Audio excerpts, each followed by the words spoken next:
I feel like it's comfortable outside. It's not. It's not hot. It's not. We're weather alert, but I think I want to make it a Nick Pick day.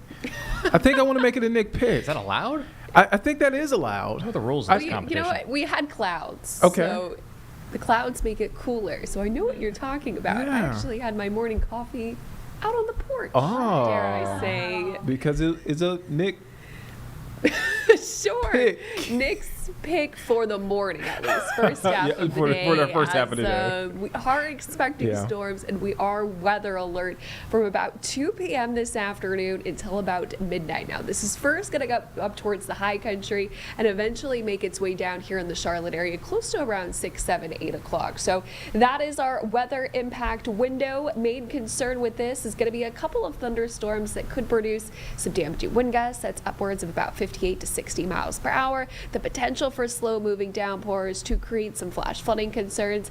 And of course, frequent lightning also going to be a concern with this system as well. So you'll notice today, no risk for tornadoes, really no risk for hail with this system. It's really just going to be a wind and flash flooding threat, along with, of course, heavy rainfall and frequent lightning with this system. One of the areas that has already seen a couple of downpours in and around Ashe and Watauga counties, that is over towards Boone and King Street. So you can see right now, Doppler radar pretty much from the foothills down to the south, and of course that includes the Charlotte area, completely dry, just warm and hot out there. But as we look over towards the mountain area, that is the region that is seeing some downpours. That is over towards Chestnut Hill, Obids, down to Clifton, and north of Boone. That is north Watauga County. They're all drifting up to the northeast, not seeing any lightning with this. This is all ahead of that cold front. So timing this out for you in this future cast, you'll notice it really starts to get a little bit more active over the next couple of hours, and this is first going to be hitting the high country and eventually making its way down into a broken line of storms as we head towards the Charlotte metro area right around the evening time. But this will actually linger into the overnight hours on your Wednesday. Now, not everyone will see severe weather. That's the thing. Only a couple of us will, which is why all of us, though, do have to be weather alert. So by the time we get into Wednesday will still produce some storms across the Charlotte metro area during the afternoon and early evening hours.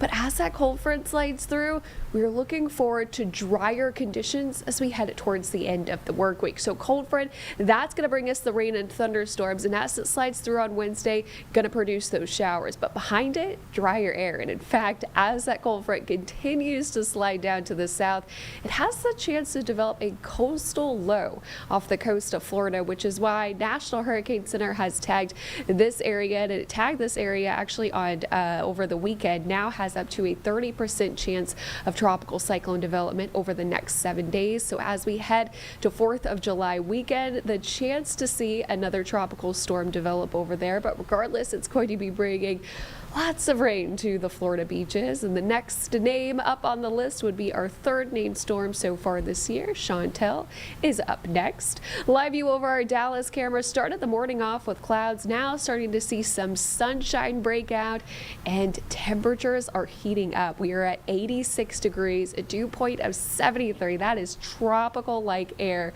with feels like temperatures in the lower to middle 90s out there. So that humidity can help fuel these thunderstorms. But here in the Charlotte area, I expect most of us to be dry over the next couple of hours, really starting to ramp up towards those evening hours. High temperatures today will likely be in the upper 80s, close to 90 degrees across much of the metro area, and middle to upper 70s for the high country with a mix of sunshine and clouds. Now, I think our high temperatures will be getting very close to that 90-degree mark.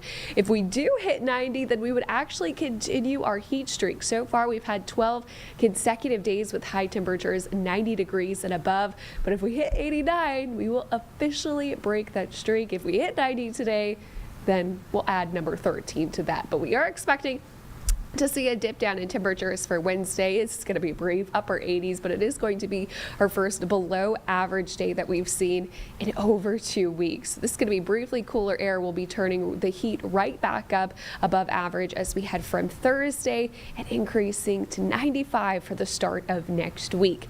Behind the front is going to be some drier air that we will all enjoy for the holiday weekend. Now, here's what we can expect going into your Friday all the way through Saturday Saturday and Sunday. High temperatures, lower to middle 90s, and tons of sunshine to go around. So that will be perfect for any 4th of July plans that you might be having.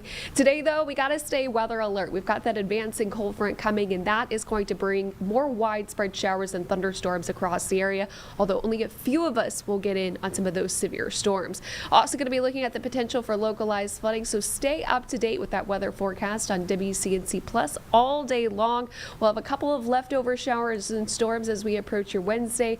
By the time we get into Thursday, drier air is in control, lower humidity, high temperatures in the lower 90s, so a dry heat as we head into the 4th of July weekend. What more could you really ask for? I'd say a lot of picks in this upcoming forecast. Now we're okay. Now we're getting to it.